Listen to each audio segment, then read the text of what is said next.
What we found through Mr. Mueller's report was alarming. The president failed every criterion for rational and reality-based decision-making capacity.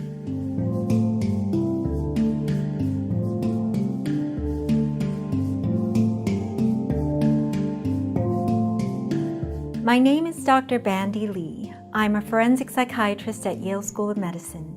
A forensic psychiatrist does evaluations for the courts and testifies before legal or governmental bodies. My views are my own, although I do represent the World Mental Health Coalition as its president. My colleagues and I assessed Special Counsel Robert Mueller's report from a mental health perspective. What we found through Mr. Mueller's report was alarming. The president failed every criterion for rational and reality-based decision-making capacity. Our assessment is definitive. Our recommendations were, first and foremost, to remove Mr. Trump from access to nuclear weapons and war-making powers. We could offer many more, but given the urgency, we decided to focus on the two most important: the instability and impulsivity that led us to the brink of war with Iran should illustrate the importance of mental capacity in a president. His actions are exactly what we would predict from an individual who lacks mental capacity. Much of this may have been preventable if we had regular fitness for duty tests for presidents and vice presidents before they even take office. All military personnel who handle nuclear weapons must pass rigorous psychological testing before they assume their duties and must renew it every year. Yet the person who commands nuclear weapons does not.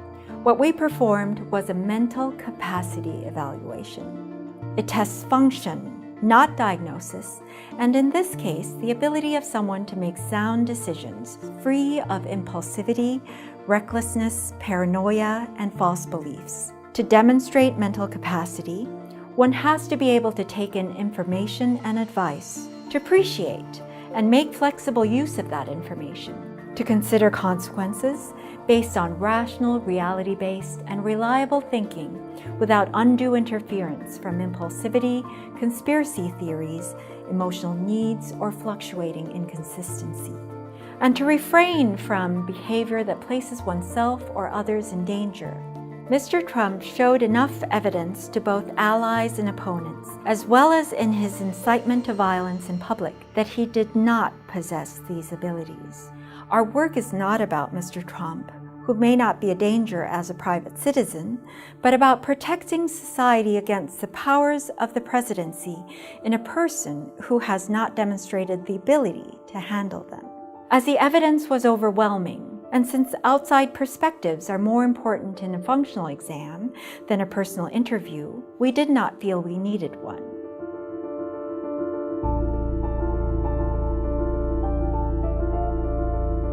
The wealth and quality of the report's content made this possible.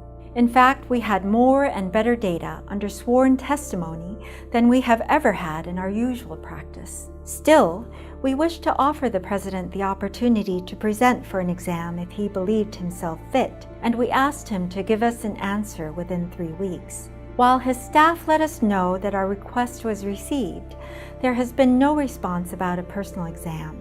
Hence, we proceeded with our conclusion and recommendations.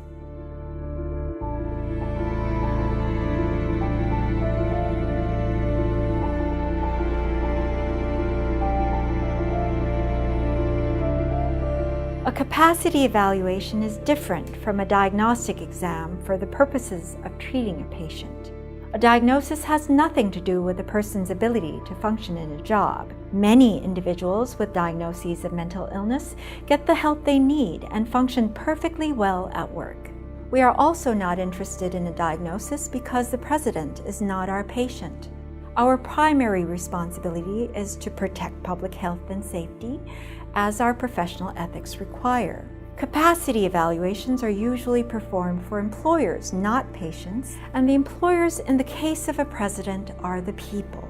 Our findings also certify the observations of our public service book, The Dangerous Case of Donald Trump. 37 psychiatrists and mental health experts assess a president. We predicted 2 years ago that Mr. Trump would grow worse under the pressures and the powers of the presidency. Having a president who lacks capacity is like having a captain who is asleep at the wheel. Only worse, since many people will not recognize that he is asleep. Not only that, efforts to cover up this lack in Mr. Trump, either by himself or those protecting him, may ignite dangerous situations.